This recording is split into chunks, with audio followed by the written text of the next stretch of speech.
ওসমান হাদিকে উন্নত চিকিৎসা দেওয়ার জন্য বিদেশে নিয়ে যাওয়া হচ্ছে। অলরেডি এয়ার অ্যাম্বুলেন্স ঢাকায় চলে এসেছে। আপনারা দেখছেন ওসমান হাদিকে নিয়ে যাওয়া হচ্ছে সিঙ্গাপুরে উন্নত চিকিৎসার জন্য। অথচ এখনো পর্যন্ত খালেদা জিয়াকে নেওয়ার জন্য কোনো এয়ার অ্যাম্বুলেন্স ঢাকায় আসে নাই, ওটা এখনো কাতারেই পড়ে আছে। এর মধ্য দিয়ে আমরা কি বুঝতে পারি? বিএনপি মুখে মুখে যতই বলুক যে তারা মাঠে রাজনীতি করতেছে, তারা জনসমর্থন নিয়ে রাজনীতি করতেছে, আসলে বিএনপির রাজনীতিটাকে জিম্মি করে রেখেছে জামাতে ইসলাম। ওসমান হাদি গুলি খাওয়ার পর বাংলাদেশে এক ধরনের লাশের ব্যবসা শুরু হয়ে গেছে।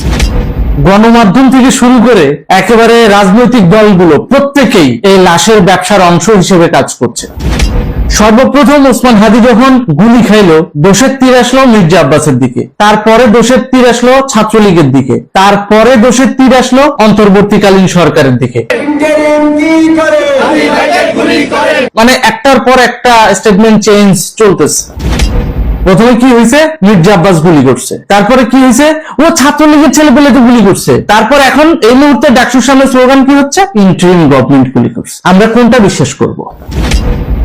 আসলে রাজনৈতিক প্রজ্ঞা নাই, অথচ জোরপূর্বক নিজেদেরকে রাজনীতিবিদ বানাইতে যায় এরা যেই পরিমাণ লাশের রাজনীতির সঙ্গে সম্পৃক্ত হচ্ছে, এতে করে বাংলাদেশের মানুষের কাছে অপতথ্য যাচ্ছে, অপতথ্য ছড়াচ্ছে, যার কোনো ভিত্তি নাই। এই মুহূর্তে ওসমান হাদির পরিবার কেমন আছে, তার বউ বাচ্চা কিভাবে চলবে, সেদিকে খেয়াল না করে তারা খেয়াল করতেছে কিসের দিকে? কিভাবে ওসমান হাদিকে নিয়ে আবার পুনরায় লাশের রাজনীতি করা যায়। ঠিক যেভাবে আবরারের ক্ষেত্রে করা হয়েছিল, ঠিক যেভাবে মুগ্ধর ক্ষেত্রে করা হয়েছিল, এখন সেটা হাদির ক্ষেত্রে চলে আসছে। এই যে লাশ ব্যবসায়ীরা, এরা দিন দিন বাংলাদেশের রাজনীতিকে কন্টিনিউয়াসলি নিজেদের পক্ষে ম্যানিপুলেশন করার জন্য যা ইচ্ছে তাই মিথ্যাচার করে গেছে এবং মিথ্যাচার এখনো করছে। আবরার ফাহাদের ভাই আজকে কি বলেছে, স্ট্যাটাসটা যদি আমরা একটু কোট করি, অনেক গণমাধ্যমে কোট করেছে, সেটা হচ্ছে এদেশে বুদ্ধিজীবী হইতে হইলে নাকি সর্বপ্রথম ইসলাম বিরোধী বা ইসলাম বিদ্বেষী হতে হবে। কেন ভাই? তোমাকে কি নামাজ পড়তে মানা করছে কেউ? তোমাকে কি কেউ ইসলাম চর্চা করতে মানা করছে? কিন্তু ইসলাম নিয়ে যখন তোমরা রাজনীতির নাম কইরা মিথ্যাচার করো, সেইটার ব্যাপারে মানুষ যখন কথা বলে, সেইটার ব্যাপারে রাষ্ট্র যখন বিধিনিষেধ দেয়, তখনই তোমাদের হাতে ঘা লাগে, তখন তোমাদের কাছে হয়ে যায় কি সবাই ইসলাম বিদ্বেষী। শেখ হাসিনা যখন ছিল তখন ভাস্কর্য হারাম ছিল, শেখ হাসিনা যখন ছিল তখন তোমাদের কাছে ভাস্কর্য হারাম ছিল, আর এখন তোমাদের কাছে ভাস্কর্য হালাল হয়ে গেছে। কারণ তোমাদের কাছে ভাস্কর্য শেখ মুজিবের একটা হারাম, আবার সেই একই ভাস্কর্য তোমাদের মুগ্ধর নামে যখন হয়, যখন গোলাম আজমের নামে হয়, যখন তোমাদের পন্থী কোনো ইন্টালেকচুয়ালের নামে হয়, তখন সেটা হালাল হয়ে যায়। যখন জুলাই শহীদদের নামে ভাস্কর্য হয় তখন সেটা হালাল, যখন জুলাই শহীদদের নামে স্মৃতিস্তম্ভ হয় তখন সেটা হালাল, তখন ওটা হারাম হয় না। তো ব্যাপারটা কি দাঁড়ালো? নিজেদের মতো করে ইসলামকে ম্যানিপুলেট করার নামে যদি তোমরা মনে করো যে ইসলাম চর্চা, আর সেটার ক্ষেত্রে যদি রাষ্ট্র বাধা দেয়, তখন তোমরা যদি তাকে হারাম আখ্যায়িত করো, সে দায়ভার কার? অবশ্যই তোমাদের। কারণ তোমাদের অপব্যবস্থাপনার কারণে বা তোমাদের অপচর্চার কারণে প্রকৃত ইসলাম যদি বিকৃতি ঘটে, তাহলে এটার ব্যাপারে যদি রাষ্ট্র আগাম তোমাদেরকে সতর্কবার্তা দেয়, তাহলে সেটা হয়ে যায় কি ইসলাম বিদ্বেষী। তাহলে তোমাদের ইসলামটা কোন ইসলাম, এটা একটু ভেরিফাই করা দরকার। তোমরা কাদিয়ানীদের দেখতে পারো না, তোমরা অমুককে দেখতে পারো না, তমুককে দেখতে পারো না, তাহলে তোমরা তো ভালো হবা নাকি? তোমরা তো সেটাও হচ্ছ না। ভাইয়ের লাশ নিয়ে ব্যবসা করতেছো। আবরারের ভাই যেমন ভাইয়ের লাশ নিয়ে ব্যবসা করতেছে, ঠিক একই ভাবে স্নিগ্ধ তার ভাই মুগ্ধের লাশ নিয়ে ব্যবসা করতেছে। যদিও স্নিগ্ধর ভাইয়ের লাশ নিয়ে এখনো পর্যন্ত অনেক কনফিউশন রয়েছে, কারণ ব্যাপারটা পরিষ্কার না যে মুগ্ধ আদৌ মারা গেছে নাকি আত্মগোপনে আছে, নাকি মুগ্ধই স্নিগ্ধ। ব্যাপারটা বোঝা গেল। তো কন্টিনিউয়াসলি এই ধরনের অপতথ্য মানুষের কানে ঢুকিয়ে দেওয়া হচ্ছে। এর আগে প্রধানমন্ত্রী শেখ হাসিনা ক্ষমতায় ছিল, তখন ডাইরেক্ট দোষ দিত শেখ হাসিনা যে হ্যাঁ শেখ হাসিনা ইসলাম বিদ্বেষী।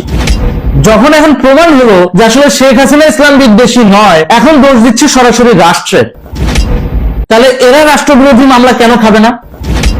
এদেরকে কেন রাষ্ট্রবিরোধী মামলার দায়ে জেলখানায় প্রেরণ করা হবে না?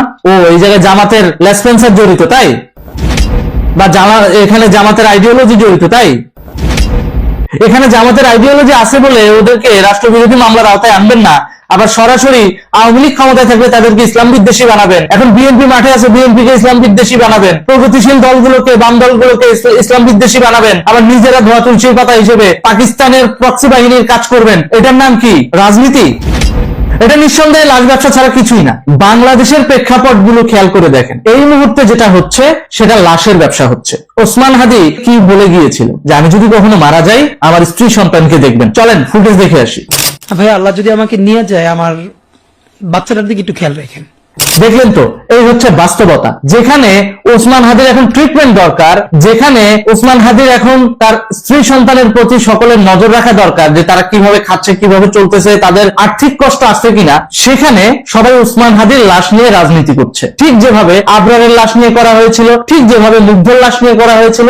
এই লাশের রাজনীতির উপর ভর করে জামাত যদি মনে করে যে সে ক্ষমতায় আসবে আর পাকিস্তান বাহিনীর প্রক্সি এজেন্ডা বাস্তবায়ন করবে, তাহলে তাদেরকে আমি বলে দিতে চাই, এটা নিঃসন্দেহে একটা গোড়ামি ছাড়া কিছুই না। কারণ বাংলাদেশের মানুষ 71 সালেই পাকিস্তানকে বয়কট করেছে।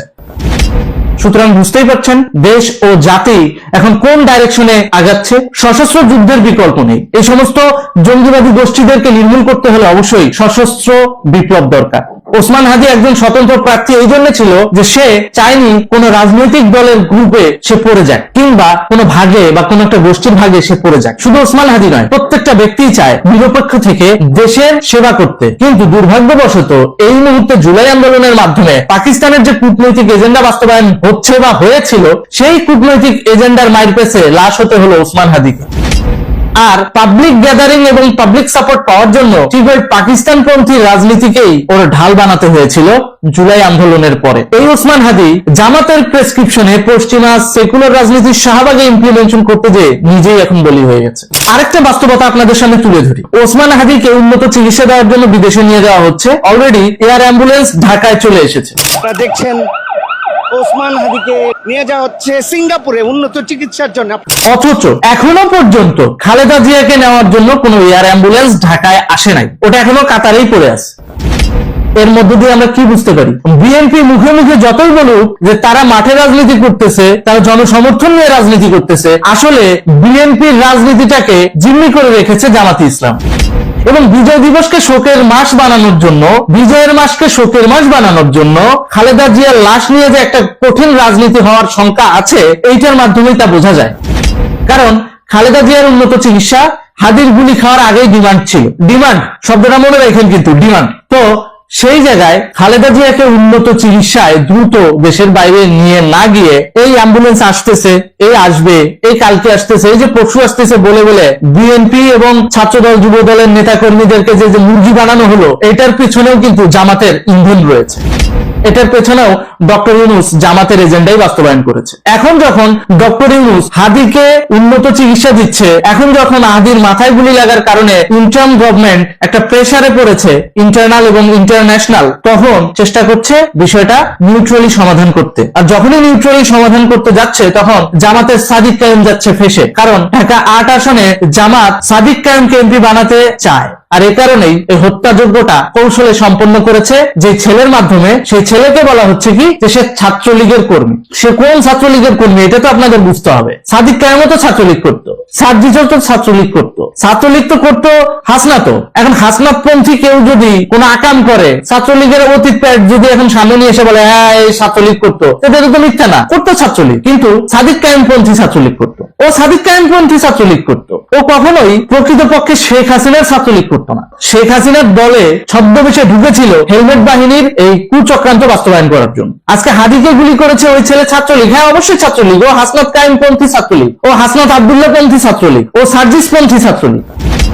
সুতরাং বুঝতে হবে। আসলে আব্দুর রব ছাত্রলীগ করতো, এই যে গোলাম রাব্বানি, নাজমুল, এরাও ছাত্রলীগ করে বা করতো। দুইটার মধ্যে পার্থক্য আছে, লাল ছাত্রলীগ, কালা ছাত্রলীগ। এই যে লাল ছাত্রলীগ এবং কালা ছাত্রলীগ, নাম কিন্তু ছাত্রলীগ, এটা বুঝতে হবে। এগুলো যুগে যুগে ভাগ হওয়ার একটা ইতিহাস আগে থেকেই বাংলাদেশের প্রচলন ছিল। কেন ছিল? ছাত্রলীগে যেমন দেশপ্রেমিক জন্মায়, ঠিক তেমনি রাজাকারও জন্মায়। সুতরাং ওসমান হাদিকে হত্যা চেষ্টায় যে ছাত্রলীগের ছেলের নাম সামনে আসতেছে, সে নিঃসন্দেহে আওয়ামী লীগ বিরোধী মাইন্ডসেটে ডাইভার্ট হয়ে গেছে 5ই আগস্টের পরে। এখন নিজেরা নিজেরা ক্ষমতা ভাগাভাগি করতে যেয়ে যদি ওই ছেলেকে একটু ব্যবহার করে, সে দায়ভার তো অনায়াসে আওয়ামী লীগের ঘাড়ে যাবে। কারণ ওই যে অতীতের যে কমিটি অনুমোদন করছে, সেই কমিটির প্যাডে তার নাম আছে। তার নাম থাকলেই যে সে হাসনাত পন্থী ছাত্রলীগ হবে না, সে হাসনাত কায়ুম পন্থী ছাত্রলীগ হবে না, সে সার্জিস পন্থী ছাত্রলীগ হবে না, তার কি গ্যারান্টি আছে? কারণ তাদের পন্থী রাজনীতি করে বলেই তো তাকে বন্ধু হিসেবে পাশে রেখেছিল এই গোষ্ঠীটা। তা না হলে দূর থেকে তো কাউকে হত্যা করা সম্ভব না। কারো ক্ষতি করতে হলে সবসময় তার পাশেই থাকতে হয়। তো তার মানে তারপন্থী রাজনীতি না করলে তো তার কাছে ফেরার কোনো সুযোগ নাই। সহজ সমীকরণ। এটার জন্য ইসলাম বিদ্বেষী হওয়া লাগে না, বুদ্ধিজীবী হইতে গেলে ইসলাম বিদ্বেষী হওয়া লাগে না। এরকম খোরা যুক্তি ধর্মান ধরাই দিতে পারে, যার উৎকৃষ্ট প্রমাণ আবরার ফাহাদের ছোট ভাই। এই যে বাংলাদেশ নিয়ে ভারত, আমেরিকা এবং আমেরিকা মানে এর সাথে সাথে ইউরোপিয়ান ইউনিয়নও অনেকখানি ফলো করে তাদের। তো কি হবে বাংলাদেশের ব্যাপারে এই বিষয়গুলো তারা চূড়ান্ত করেছে, এবং এটি চূড়ান্ত করার পরে 5ই ডিসেম্বর বাংলাদেশ সময় রাতে, আমেরিকার সময় তখন দিন, তখন এটি ট্রাম্পকে জানানো হয় এবং ট্রাম্প সেই গৃহীত সিদ্ধান্তগুলো অনুমোদন দেন, এবং সেই দিন থেকেই বেসিক্যালি বাংলাদেশের ফেটটা নির্ধারিত হয়ে গেছে। আরেকটা বিষয় আপনারা হয়তো জানেন না, যে এর মধ্যে আমেরিকার প্রচুর প্রতিনিধি দল কিন্তু বাংলাদেশ ভ্রমণ করেছে, এবং সর্বশেষ একটা সেনা সদস্য দল তারা এসেছিল বাংলাদেশের সাথে। একটা কমন, এটা তাদের বাৎসরিক ডায়লগ ছিল, এবং সেই ডায়লগেও আমেরিকান টিমকে যিনি লিড করেছেন ব্রিগেডিয়ার জেনারেল সারা, তিনি আমাদের আর্ম ফোর্সেস ডিভিশনের লেফটেন্যান্ট জেনারেল কামরুলের সাথে মিটিং করেছেন, এবং কামরুলকে তিনি আমেরিকান ট্রাম্প সরকারের মনোভাব জানিয়ে গেছেন, এবং সেখানে তিনি বলেছেন যে মার্কিন প্রশাসন বাংলাদেশে একটি ইনক্লুসিভ নির্বাচন চায়। তার আগে কদিন আগে, এই গত সপ্তাহে ফিরে গেল একটি অ্যাডভান্স টিম, যারা ফিরে গিয়ে রিপোর্ট দেওয়ার পরেই বাংলাদেশে খুব দ্রুত এর একটা বিশেষ দূত আসছেন। সেই দূত আসলে দুজন আসছেন, সাউথ এশিয়ার যে অ্যাসিস্ট্যান্ট সেক্রেটারি, স্টেট সেক্রেটারি পল কাপুর, এবং ওই সার্জিও গার্ড, যিনি ভারতে মার্কিন রাষ্ট্রদূত এবং এই অঞ্চলের ট্রাম্পের বিশেষ দূত। তারা আসছে বাংলাদেশে, এবং বাংলাদেশে এসে তারা বাংলাদেশের সকল স্টেক হোল্ডারদের ইনক্লুডিং ডক্টর ইউনূস তাদের জানিয়ে দেবে যে একটি ইনক্লুসিভ নির্বাচন তারা চায়। এবং বাংলাদেশের ব্যাপারে আসলে ট্রাম্প এখন ভারতের চোখ দিয়েই দেখবেন। এর আগে আপনারা জানেন যে গত 13ই ফেব্রুয়ারি নরেন্দ্র মোদী হোয়াইট হাউসে গিয়েছিলেন, ট্রাম্পের সাথে মিটিং করেছেন। সেদিন ট্রাম্প সবার সামনে বলেছিলেন যে যেটা সহজ করলে দাঁড়ায় যে ভারতের চোখ দিয়েই বাংলাদেশকে দেখবে আমেরিকা। কিন্তু তারপরে গঙ্গার জল অনেক গড়িয়েছে, ট্যারিফ নিয়ে এবং নানান ইস্যুতে ভারতের সাথে আমেরিকার সম্পর্কে একটা টানাপোড়েন সৃষ্টি হয়েছিল, এবং সেই টানাপোড়েনের ফলশ্রুতিতে আমরা বিশ্ব রাজনীতিতে একটা নতুন মেরুকরণ লক্ষ্য করছিলাম। একদিকে আমেরিকা, আরেকদিকে চায়না, রাশিয়া, ইন্ডিয়া এবং ব্রিক্স এবং অনেক দেশ, যার ফলে দেখা গেল যে পুরো বিশ্ব রাজনীতিতে আমেরিকার যে একক আধিপত্য সেটা থ্রেটের মুখে পড়ে যায়। এবং সেই মুহূর্তে ট্রাম্পের উপদেষ্টা পরামর্শদাতারা বলেছিলেন যে সাউথ এশিয়ায় আসলে ভারতের সাথেই বন্ধুত্ব করা উচিত। এর মধ্যে আমরা দেখেছি মার্কিন যুক্তরাষ্ট্রের সাথে পাকিস্তানের একটা সম্পর্ক গড়েছে। তো একজন কূটনীতিক খুব চমৎকার ভাবে এটি বিশ্লেষণ করেছেন যে পাকিস্তান হলো আমেরিকার লাঠিয়াল আর ভারত হলো তাদের বন্ধু। সভাপতি, যেহেতু বাংলাদেশের উপরে আমেরিকার এতদিনকার যে স্ট্র্যাটেজি ছিল সেটা পরিবর্তিত হয়েছে, ভারত তো বরাবরই এখানে একটি ইনক্লুসিভ নির্বাচন চেয়েছে। এদিকে ইউনূস এখন শুধুমাত্র পাকিস্তান এবং তুরস্কের সমর্থন ছাড়া আর কারো তেমন সমর্থন পাচ্ছে না, এবং এই অবস্থায় পাকিস্তান এবং তুরস্কও কিন্তু বেশ কিছুটা দ্বিধান্বিত যে আসলে কি হচ্ছে বাংলাদেশের রাজনীতিতে। তো এই যে একটা চ্যালেঞ্জ তৈরি হয়েছে, এই চ্যালেঞ্জ কি ডক্টর ইউনূস মোকাবেলা করতে পারবেন? তিনি কি আদৌ নির্বাচনটি অনুষ্ঠিত করতে পারবেন? এই বিশ্ব পরাশক্তির বিরুদ্ধে গিয়ে তিনি কি তার পরিকল্পনা অনুযায়ী জেনারেল ওয়াকার খানের সাথে মিলে জামাতকে ক্ষমতায় নিতে পারবেন? এই প্রশ্নটি এখন সামনে উঠে এসেছে, এবং রাজনীতিবিদরা বা রাজনৈতিক বিশ্লেষকরা মনে করেন যে এই মুহূর্তে ইউনূসের সামনে যে চ্যালেঞ্জ সেটি ওভারকাম করার সক্ষমতা ডক্টর ইউনূসের নেই।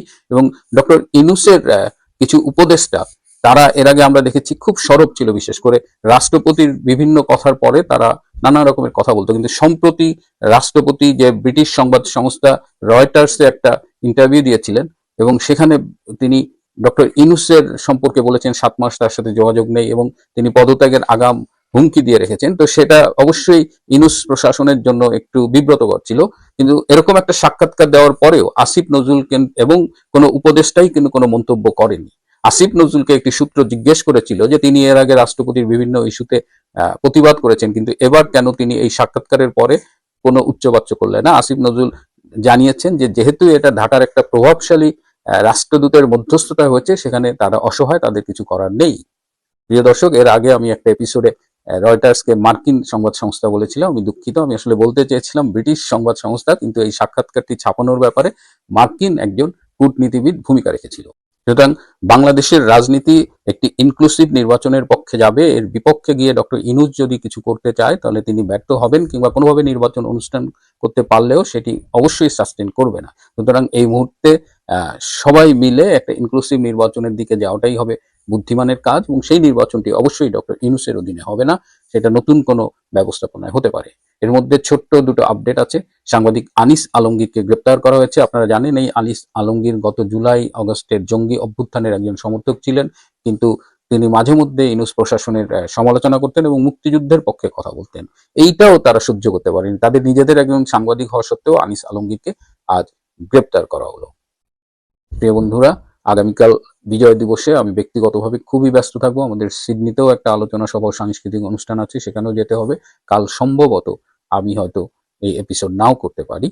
সেই জন্যই আপনাদের আবারও আগাম বিজয় দিবসের শুভেচ্ছা জানাচ্ছি। সবাই ভালো থাকবেন, সুস্থ থাকবেন, তার চেয়েও জরুরি হলো নিরাপদে থাকবেন।